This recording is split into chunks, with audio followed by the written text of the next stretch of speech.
Welcome to Winning Women's Wednesday with my amazing co-host, Ashley Gentry. Oh my gosh, we're here. We're here. And I don't even know what to do with myself. Michelle Ozymy, I miss you so much. I know we have been so busy. What have we been doing? Well, I don't know what you've been doing. I know what I've been doing, which is not a lot for my own good, but you've been very busy and I'm very proud of you. Thank you. But I honestly don't know what I've been doing. I apparently ran over a small family on on my way to the Women's Council retreat. Oh, yeah, with your car. I thought I just had a flat tire. It's turned into $15,000 in damage. Oh my goodness. Yes. Okay. Yes. So there was no animal in the axle? The guy called me. He goes, "Did you feel it when you hit it?" I was like, "Yeah." He goes, "Did you stop?" I go, "No." It was 4:30 in the morning in Ennis. See, nothing good happens after 8:30. I'm out at the 8:30 p.m. 8:30 p.m. 9. I'll give you 9. Nothing good happens after 9, and nothing good happens before 6 a.m. I mean, I was awake. I wasn't on my phone. I was going the speed limit. You weren't even checking TikToks. I was not checking TikToks. Wow. Okay, I'm going to have to get a TikTok because here's what finally did it. Oh, not me. So one of your other new friends made you get TikTok. My daughter keeps sending me the Ralph Lauren Christmas TikToks. Oh, have you seen them? They're freaking hilarious. I haven't, but if you get TikTok, you can your send you can send them good. to me. I could. You should get it's TikTok. So funny. And hold on, this will segue into. Oh, we could have our own TikTok channel. No, we barely get this done. Are you kidding? No, we can still do it. Those are short clips. Yeah. No. But. Lost my train of thought. But I can now watch Lacey and Courtney, our guests for Disrupt Her. Oh, okay, got it. Oh, so they can have TikTok channels, but we can't. Yes, got it. but they're funny on TikTok. They're so funny. I understand. We could be funny too. We could, especially with that cute little Halloween headband you got going on. Thank you. You were making a statement. I am making a statement. It's almost like one of those demure hats that you wear to the Derby, but it's got a skeleton thing going on. I don't know that demure and skeleton really go together, but you're adorable. I like it. Thank you. I do like it. Appreciate it. Yes. But be sure, people, you get your tickets. This is the last week for the early bird special of $25. And you will get to see me and Ashley. Yes. Who are not funny. And Teresa Flood and Lacey and Courtney. Who are funny. They really are funny. Are funny. It's December 1st. It's going to be awesome. And by then, maybe I will have slowed down long enough to breathe. I don't think so. I don't think so either. Because the problem is, I'm going to coach you for a second. Are you protecting your calendar? Oh, I am the epitome of my worst client right now. Okay. See, that's the whole point. You're not protecting your calendar. No, I'm not protecting my calendar because we're moving. Okay, yeah, that's a lot. We're moving. Alan has an art show. Okay. And we're doing all of this and trying to have the entire house reset before we move on the 5th. Because we have to be in New York on the 5th. That sounds like a lot. It is so much. And then my little Tinky, my sweet little Matilda that I love so much, woke up with a limp this morning, and I'm really stressed about it. I don't understand why she has a limp. It's cold. No, I'm serious. Really? It's probably her joints. She's not that old. It doesn't matter. The cold, especially little dogs. Yeah, she's tiny. Yeah, it can really jack with them. I'm hoping that's all it is then. That's weird. But yeah, why is it weird? I'm already. Google it. Look it up on TikTok. I'm already super stressed because we had kids and we had stairs, and I could have cared less.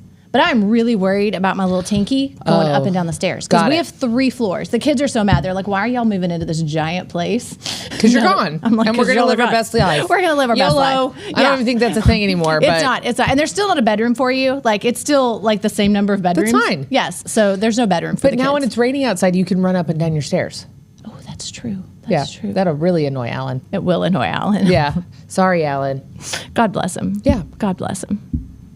So what are we doing? Okay. First of all, there's so much we can do because are you just holding your breath until the Fed meets today? No, I'm not, because you know why? Because I've been doing that for 18 months. So I don't over it. I don't hold my breath for anyone. Yeah. I just don't even know. It could just go either way. Like between the government shutdown. It's like a gaslighting lover. It is. Because between the government shutdown, so they really have no idea what numbers they're looking at. No. The numbers are not accurate or even sensible. Wait, what's happening? What do you mean? Look at us up there. That's weird. You just noticed that? Yes. I've been staring at myself and fixing my hair the whole time. So, anywho. What is going on? She doesn't pay attention, Rick. You actually told her this before we got on. I know. That is so weird. Okay. Now, not distracted at all. So, yeah, we have the government. I'm always distracted by myself. Yeah. Your beauty. Thank you. It's captivating. It is. I love you. So, yeah, we've got the government shutdown, which means none of the numbers even make sense. And then we have the meeting today. So we'll see what happens. What's your guess? I have none. My forecast is a crapshoot. My forecasting ability has made me want to crawl in a hole, suck my thumb, and quit real estate. Because at this point, I'm doubting myself and my sensibility, going, I thought I knew better. I have 20 years of personal wisdom and data that I can go off of. And then when somebody goes, so what do you think? I don't know. Don't ask me. I just know that you're overpriced. That's all I know. Whatever your house price isn't selling. You're overpriced. It doesn't matter. Yeah. No. Oh, I know. Let's do a Walmart rollback. Oh, we do need a rollback. Oh my gosh. And Amazon's laying off 30,000 people starting today. Oh, 14,000. No, 30. Unless they changed it. It was 14. I saw 30. Either way. Price check. What a disaster. It's a lot. But see, you could learn all these things on TikTok. Anywho. Okay. So we'll figure out what today's lovely gaslighting meeting means for our world. It does. Yes. Okay? Yes. And all it really means is I think Q1 is going to be a much better landing spot. If nothing else, will have fulfilled all. How many cycles of grief are there? I don't know. 7? Is it 7? I don't know. It's 7. I'm just going to throw 7 out there. We will have done 77 at that point. Yes. And then I think we'll be in a position where we're just going to accept it, and we're going to do what we need to do. That's where I feel like we are. Who's going to do what they need to do? Consumers. Okay. Because I don't know who sent out like the all call and said stop buying houses. Like it happened all at once. Yeah. Peer pressure. Yeah. I think it's just the uncertainty in the economy. I think it's definitely the uncertainty in the economy. But well, the same thing happened in 2020. Yep. And then January of 21, it didn't fall out from underneath us. And then by the first week of February is when we had 50 people standing outside a door. The first minute an open house was. I don't think we're going to get back to that. I don't think so either. But I'm just saying the uncertainty of the 2020 economy and not knowing what it was. There were a lot of people that were holding their breath. Yeah, absolutely. No, I think so. I wanted to go back to I can't remember now what you said, but something to the effect of, and then people are finally going to do what they need to do. And I said, who do you mean? And you said consumers. Yeah. But I want to go back to that. And what do realtors finally need to do? Oh, they need to quit. That was not the answer. Oh, sorry. God. I think my filter is gone. I think 95% of them have. I think, and that's the problem.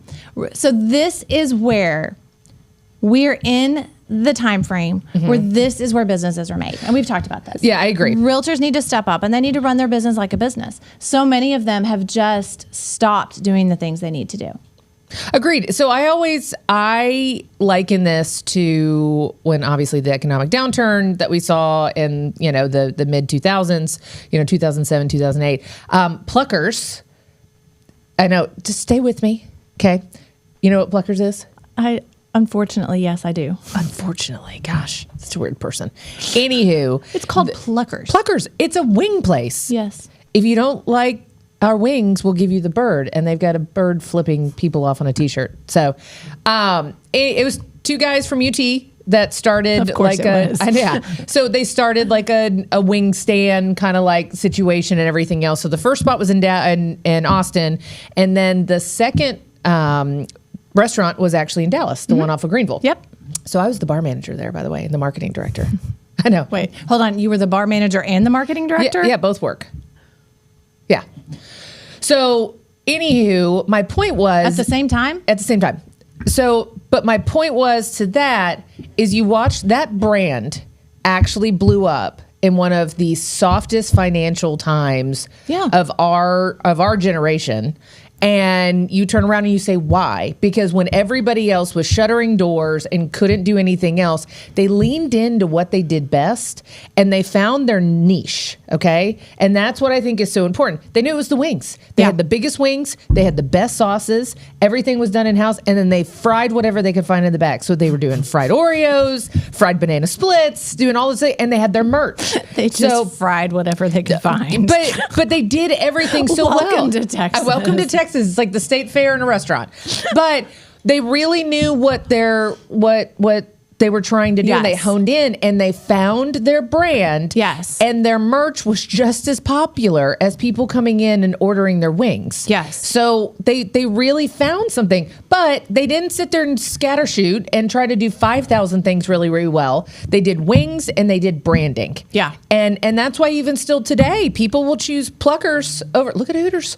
Used to be and I know I'm going into the wings thing, but it was always a debate. Rick, can you help me here? I didn't know that wings were so. I don't even know where to go with this. You ask somebody like who has the best wings, like it is kind of controversial. It's like Wingstop, Hooters, Pluckers. Does Pluckers still exist? Oh yes, ma'am. Continuing to expand. Pluckers? Why is she so Pluckers? She's so exacerbated by that. Yes, they do. Like I've never even been to Pluckers. Well, then can you talk about something you've never been to? I don't even. I've never even seen one. I know there's the one on Greenville. Yes, ma'am. They're everywhere. While Hooters is shuttering their doors, Pluckers is opening more. I don't even know where to go with this. My point was, they found what they were good at. They leaned in. They had their brand. It's still sustaining almost 20 years later when they derive this, and they're doing well. And we have another financial downturn, and Pluckers is still always packed. So they figured out what they're good at, is my point. We're going to Pluckers, guys. Let's take this podcast on the road. Ben and Skin used to do their podcast, or like 105. The Ticket will do their show. Why can't we? Has anyone watching... Is anyone even watching? But has anyone watching ever even been to Pluckers? She acts like this. Anyways, we're taking a field trip, and I will show you these things, okay? But I appreciate what you're saying, like getting back to the meat of it all, I guess the wing of it all. Yes. Drummer flapper. I could go on forever. I remember I was the marketing director. I got this. They tried to get me to wear the chicken suit, and I wouldn't do it. Stop. I don't. Special episode. I don't even know anymore. And you don't want to do a TikTok channel. Anyways. But yes, the point was that yes, this is the time for agents to really double down on what you're good at. Not only what you're good at, but discover who your market is. Yes. Who your Pluckers knew who their market was. I can't. Can we not say Pluckers anymore? It's so fun. We did make the whole studio laugh, which is unusual. I know, it's great. So, but yes, and I think that's what we've done. I've got so much more in my head. I know, and I'm trying to stop you. I'm trying to stop you. I'm so terrified. Got it. Anyways. What we need to do as agents, like what everyone is trying to do now is like cast this wide net, and I will show anyone, sell anything. And that doesn't work. And that's what we're learning. And that's what Pluckers discovered is that do what you do well. Which I guess was fry everything and sell it to old men with T-shirts? No. College kids. Everything is. It was the spot to go to because we were open after the bars, or at like we opened till 2 on the weekends. Okay. And so then you would have the young people, and we would call it the wing invasion, and they would come in and order 100 wing platters. Ew. At like, oh man, it was a lot. So I will go to a different topic so we don't keep on talking about wings. I'm really hungry actually now. So. And flappers are really underrated. But anyways, we actually presented to like 85 Richardson High School business students yesterday at Metrotex. Tell me more. Yeah, so they asked me if I wanted to participate. So Tyler Kreis and I, we manned the residential real estate booth. And it was so shocking to me, all these kids that were 16 to 17 years old. They're like, so what's residential real estate? I'm like, you're in a business program or class? Wow. And then and then some would ask questions and they would look at me and so I thought that was really good. I'm like, okay, you're being bold and you're doing these things. One asked me, so do you do interns? And I said, no. And he looked at me and he said, well, why not? I said, let me take that back. Because we have fired every assistant we've ever had. But on another level, you know what I did tell him? I said, because they asked, what would you do if you were me? And I said, you're standing in a building where you can absolutely find people that are willing to mentor you. And what people don't do when they get into this business is delay gratification and try to find someone that is running the business that they want to run. But here's my thing. You need to defer making any money, and then you need to find somebody like me, and you need to say, Ashley, I don't know anything about real estate, but here are the problems I can solve in your workflow. I said, you guys have technology at your fingertips, have grown up with artificial intelligence. You can do so many things that I am not physically good at. If you came to me and said, I can do content creation, I can create algorithms and prompts to help you with X, Y, and Z, and create all these other things that create back-end solutions. And give you back your time. If you'll mentor me in real estate. That is what you'll earn, a mentorship and an internship. I said, but if you're not solving anything in my life, I'm not solving something in yours. This isn't philanthropy. Yeah. So I kept on saying, and the teachers were like, yes, because everybody's trying. I said, if you're trying to chase $200, you're going to be chasing $200 forever. Yeah. You want to chase the $200,000 and you need to build a scalable, sustainable business that is going to allow you to do that. 100%. So how much money do you make a month? How much money do you make a month? That's irrelevant. You can make as much money as you want to, but you need to set the proper foundation and understand what that looks like. And we still have realtors that have been doing this business for 10 years that still have not found a business plan, a foundation, understanding what their demographic is, what niche they want to serve. Because they have no plan. I know. They have apps. So here we are. We're the end of October, and this is kind of my favorite part of the year because it's business planning season. Oh, I thought because it's Halloween. That. Okay. It's business planning season. And so by the end of this month, you should have a written business plan, which is not just a dollar amount that you hope to make next year. Correct. Of what you want to accomplish in 2026. Mm-hmm. And when I tell this to my coaching clients, they have this like deer in the headlights look, like they have no idea what I'm talking about. Oh, I know what you're talking about. I feel very convicted right now. Yes. But if you don't have a written plan, and that plan, again, I can't say this enough, that plan is not just, I want to close 15 transactions and make $500,000. You have to have a plan of strategy, action steps, and what you're going to do on a daily basis. And if you don't, you're going to have the same year next year, and the next year, and the next year. If you're lucky. This is what cracks me up. So we discount planning or having a runway of how you're going to accomplish that, right? Yes. In real estate. But then people know if you're overweight and want to lose some weight, like my bikini Christmas that transfers to bikini summer and then it just keeps on going. We've moved on. I know if I'm not doing something drastically different, I'm not going to achieve those goals. Exactly. So, but somehow when it comes to our monies, vodka and our business, I know that's. I'm good this week. So, but that's where I go. So for other things, if you don't change your habits, you're not going to achieve your goals. But for some reason in business, they think, oh, next year it's going to be different. I'm going to get lucky.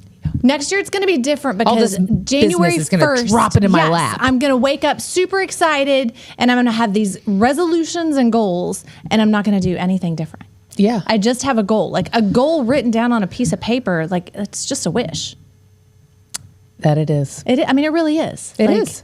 Like you have to Might as well wrap it up in a fortune cookie. Yeah. Yeah. You have to have an actual strategy. And if you don't have one and if you don't have a plan for next year, get a coach that can help you. Who could help them? I could help them. Oh, I could help them.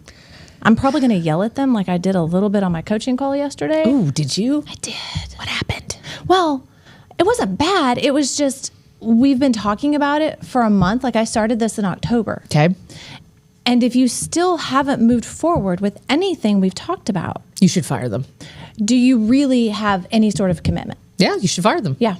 Yeah. Or at least they should be in the penalty box. They should be in the penalty box. So one of the things that I tell people to start with is if you've kept a calendar for the year, which first of all, if you haven't kept a calendar, that should be the first thing you do in 2026 is keep a calendar. Can it be in my phone? Yeah. Okay, got it. Yeah. Just I a have calendar. I mean, you keep a calendar. Go back through your calendar, review. This is actually from John Maxwell, and it's very wise because he is very wise. He is very wise. But go back through your calendar and review where you spent your time. Right. And if where you spent your time didn't drive your business forward, then you need to reevaluate where you're spending your time in 2026. Okay. And there are two ways to look at that. Like, I'll use this example: the area realtor meetings. If you're going to those for education, and you're going once a month or whatever, and you understand that it's just for that purpose, that's fantastic. Continue doing that if you're actually receiving some sort of benefit from it. Sure. But if you're going to 14 area realtor meetings a month and you don't understand why you haven't received any business from that, we should talk. I think they're probably trying to get free breakfast. Free breakfast, or they don't really know how to spend their time. I would agree with that. And that makes them feel busy. So yes. So I know I need to convert more playing pickleball. That is my goal for 2020. They keep closing your pickleball studios. I found another one. Where are we at now? I'm at Ace in Frisco right now. Okay, you like that one? Yeah, it's more of you weren't sure about it. It's a little bit of a bro gym. Vibe. I know. So it's good. love my bro gym. I'm going to miss that when I move. I'm still going to have to go. I love my bro gym. It's more of a bro gym vibe, which I like. I love it. I just got a referral from one of the people I play pickleball with, which is great. Do the bro pickleball people linger like the bro gym people do? Yeah. Like where I mean, you don't sit on the court in pickleball, but it wears me out. Like they just sit on the machine. Yeah. Like what are you doing? Well, you can't do that because we'll yell at you to get off the court. Yeah. So it's serious business, Michelle. Okay. I mean, there's paddle stacking. I mean, it's a whole thing. Yeah. So, but it's also funny because in my one place closing and then trying to find, and we have this big community of people, like we had to mobilize, and I kind of took it on myself. I'm serious. It was a bunch of ADD entrepreneurs just mindlessly roaming DFW going, Mommy, where are we going to play now? And so I kind of took it upon myself because I got depressed for the first week. Like I didn't get out of bed on the weekend. Like I was so sad, trying to because it's become so much of a part of my life and exercise and mental health and community. And so now I've kind of taken it upon myself to try to create that community and continue to keep it up. And so that's something that I can leverage because I'm doing it all the time. And so I have to be more intentional. So I was looking at the portable fans because I keep one in my pickleball bag. And everybody's always like, oh, you're so smart because we'll be sweating and we just can't cool down. And so I'm like, I'm going to bring those. And I'm just going to, And so, because I don't like Popeyes and everything else anymore. That's where my soul goes to die. I used to do them all the time for like 10 years. I hate Popeyes. I know. So, but I could literally be known for having the fans in my bag. I love that. And just a funny catchphrase that people know me. Like they know how to. You're the girl with the fan. But I'm Smashley on the pickleball court. Yes. So we could just do something fun and put like a sticker on those fans, and then that would be something fun. So I'm trying to get more intentional with that community and doing things because I spent a lot of time. Like Monday, that's your niche. I went twice because I knew it was going to be a Monday. So I played in the morning, and then I went and got an IV, and I got my compression on my legs. Then I did my executive committee meeting via Zoom, and then I went back. And it was so fun. Did you do the executive committee meeting while you were getting compression on your legs? Because that'd be awesome. I did. I love that. It was great. Multitasking. Yes. And that also is what I was telling the kids yesterday is nobody gets to tell me what to do, but understand I work 10 times harder than anybody that's in a traditional 9-to-5 job. So if I want to go and play pickleball, I have earned the right to play pickleball, but I also better continue to leverage those things that I'm spending a lot of time on. And I think that that's what the current realtor community is not understanding is you have the right to do anything, but you do have to face the consequences of those actions. Yeah. And if those actions aren't resulting in building your business, you will be broke. Oh, broke's not fun. It's no fun. It's no fun, especially when your car has $1 million in damage. Oh, that's what happened to us on the way to Kalahari. Reese's truck broke down at D&T in Wycliffe. Nice. Luckily, because there's no, safety lane or whatever on D&T. No. And I look at Reese because it started just making a lot of noise and we were starting to stop traffic in the morning. And I look at him and I'm like, that's not good. And he's like, it's fine. It's fine. And then we get in and I said, pull over. And his car just like all the bells and whistles start going. And it's like, shutting down. And we got off. And he's still going, it's fine. It's fine. Oh, we get off of D&T and it's right there at Wycliffe. It's where the Dickies is. And he tries to go under. He's like, I'm going to go under. So we're going back the other way, back towards home. I'm not getting stuck under that overpass. No. Oh, you no. were going to go into you Dickies. And the friends. Yeah. Right there. Right there. I know them. He's like, okay. And we get over there. Got a great setup. Yeah. So, but anywho, so yeah, not a 3-year-old truck. And but yeah. And my mom and stepdad luckily were able to grab my car from the house because they live right down the street, and they both came and dropped, and we switched it, and I called a tow truck driver and we went to Kalahari because Alex was in the car and we were not going to not go. Love it. So yeah, I too am trying to figure out the thousands of dollars in truck repairs or get a new car, which is so fun. So this is why you need to stay intentional and strategic in your business. Because crap happens. Because stuff happens. And you have to be prepared. And you need to be able to go, it could be worse. It could be worse. Yeah. So I think that's a good way to end it, right? It could be worse. That's right. You could miss the early bird tickets for Disrupt Her coming December 1st. Yeah. You've got until November 1st to get tickets for $25. Okay. Wonderful. We love that. I'm so excited. I am too. It's going to be fun. Okay. See you next time, guys. Bye.